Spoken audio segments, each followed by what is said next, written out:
The Kingdom of Stormwind was originally founded 1,200 years before the First War by the descendants of the Arathi bloodline who had migrated south from the nation of Arathor. Traveling past the Rocky Mountains of Wrynn, their journey finally ended after many long seasons, and they settled in the northern region of the continent they would name Azira.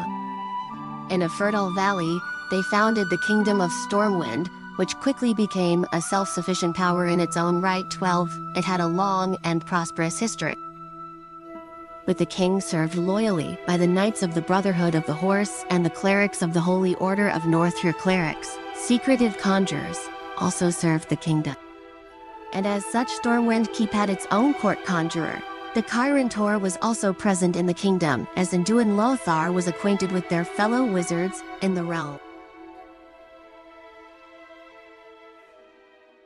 The constant bickering and infighting that marred the rules of the former kings of Arathor had no place in the court of Wrynn, and all had been peaceful for many generations in the kingdom until the Gunal War. King Barthen Wrynn ended the conflict by scattering the unified Dunulpax and bringing back peace, solidifying the rule of the Wrynn dynasty over the entire kingdom. Following the Dynul War, the Kingdom of Stormwind began expanding its borders, much to the displeasure of the Gurubashi jungle troll tribes. A series of smaller conflicts between the two factions erupted over time, largely over the territories bordering Stranglethorn Vale that Stormwindian settlers began expanding into. Though initially isolated, the conflict quickly escalated out of control. Despite the best efforts of Stormwind's King Barthen Wrynn, the final provocation came when Prince Wrynn personally led a small party to strike at the Gurubashi leadership in central Stranglethorn, which succeeded in uniting the trolls against Stormwind. Though costly and close run, the human kingdom eventually emerged victorious, largely due to the intervention of the Guardian Meta, with the entire troll army completely destroyed or routed at the gates of Stormwind City.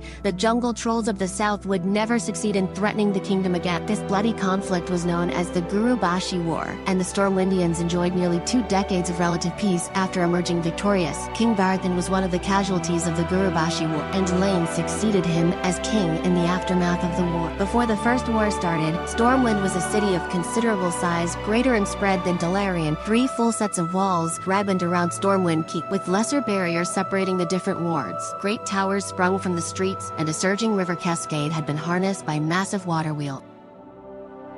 When reports of mysterious creatures lurking around the Black Morass reached Stormwind, rumors spread through the streets that they were either vengeful spirit trolls armed with some new breed of power, or a strange race from across the Great Sea. King Lane dispatched Sir Anduin Lothar to uncover what these new creatures were. Lothar led a small force of the Knights of Stormwind to scout the Black Morass, resulting in their first clash with the Orcas in a series of bloody skirmishes. He informed King Lane that the invaders were bringing in reinforcements from somewhere, and the kingdom readied itself for a full-scale war that became known as the First War. Lane had named Lothar the King's Champion, the highest military rank in the kingdom, and entrusted him to end the Orcish threat after Brightwood Westfall. And the Red Ridge Mountains had eventually fallen. The Horde marched onto Stormwind City. Thousands of Horde soldiers marched through Elwyn Forest and encircled Stormwind, cutting off all access except for the Sea Warkief. Blackhand had ordered Kilrog Dadian Chuggle to lead their Bleeding Hollow and Twilight's Hammer clans in the assault on Stormwind to weaken the city's defenses. Siege engines bombarded the city walls through the night, and at dawn Kilrog and Chuggle launched their attack, while Orcus charged the battlement. Warlocks engulfed Stormwind's soldiers in field fire, resulting in staggering losses. As it seemed Stormwind would fall that day, there were suddenly cries of an attack from the Horde's rear line. Lothar and the majority of Stormwind's knights had moved around the Horde by sea. The king's commander was now leading a charge through Elwyn Forest, catching the Orcus in the rearguard completely by surprise as the knights cut through their line. As the Bleeding Hollow and Twilight's Hammer tried to push back the knights, Stormwind's large gates opened and soldiers poured out of the city to flank the Orcas in a counterattack. Outflanked on both sides and suffering many casualties, the Orcas were left with no choice but to flee.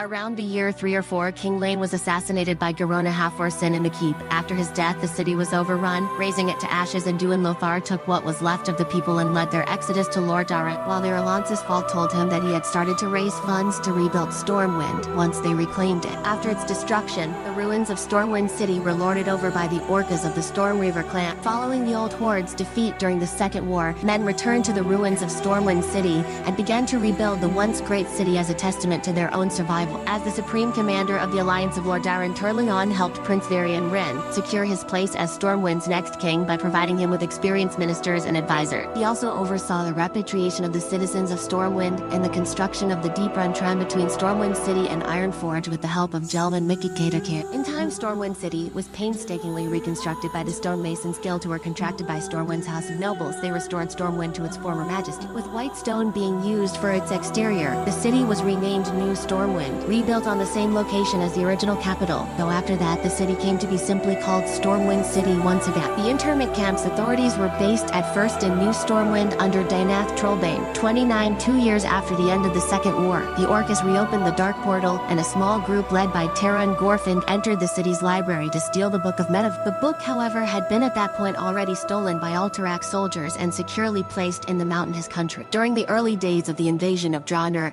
Dynasty gathered all the mercenaries of Stormwind together and marched them to fight at Netherguard Keep. After the Sons of Lothar destroyed the Dark Portal, 5 statues in the likeness of Turligeran and Illyria, Windrunner, Cathadur, Kurdran, Weldhammer, and Donath Trollbane were placed within Stormwind's Valley of Hero, in order to commemorate their heroic deeds and to honor their ultimate sacrifice for the safety of Azero. Though Stormwind offered what support and resources they could to Lord Dyrran, they were also beset by their own internal problems after the Stonemasons Guild spent years toiling to rebuild the glorious city. They were left broke, as their fees and salaries were left unpaid and unspoken for by the city's officials. When the time of the rightful payment came, the nobles of Stormwind couldn't because they ran up a huge debt by expanding the kingdom's military presence through Elwyn and into Stranglethorn, and the massive debt crippled the kingdom's economy. And the Shadow Lady Katrina Prestor manipulated both sides with the Drakefire amulet. Her meddling in the rebuilding of Stormwind left the nobility unsatisfied with the craftsmanship of the guild, while the workers were enraged that the nobility despised them and were threatening to withhold payment. 3435, when the guildmaster of the stonemasons Edwin Van Cleef spoke out, demanding restitution for their works, the Stormwind House of Nobles ordered the stonemasons guild disbanded, and it turned into a heated dispute, resulted in riots that led to the murder of Queen Tifit. In response, King Varian Wrynn vowed to punish those responsible and dealt with the rioters more severely, the stonemasons fleeing the city hid in the rural areas of Westfall to escape prosecution. Knowing Varian's anger would never fade, many were forced to remain in hiding. The stonemasons became the terrorist organization known as the Definite Brotherhood and sowed anarchy and terror in the lands of Stormwind for the next decade. King Varian, shaken by his wife's death, fell into a great depression. Lady Katrina Prestor took advantage of this opportunity and used politics and sorcery to politically outmaneuver the king in the coming year. Yet in time, King Varian slowly regained his political clout, with his son Anduin Wrynn being his primary inspiration. After the dust had settled from the Third War, Varian journeyed to Theremorail to speak with Lady Jaina Proudmoore regarding the Horde and Alliance relation. En route, he was abducted by the Definis, who had been told of his diplomatic trip through a spy rumored to live within the kingdom of Stormwind itself. Rumors circulated that he was taken to Alkaz Island and was held captive there. These rumors were true, yet they were also false, for Varian was split into 2 people after a botched ritual to subdue Varians was conducted by Autoxi. While one of the twins retained all of his wits, charm, and patience, the other retained his will, ferocity, and skills in battle, where the latter escaped his captivity. For the past 2 years following his abduction, Varian was robbed of his memories and enslaved by a Horde gladiatorial trainer called Rehauger Earthfury in Kalimdor.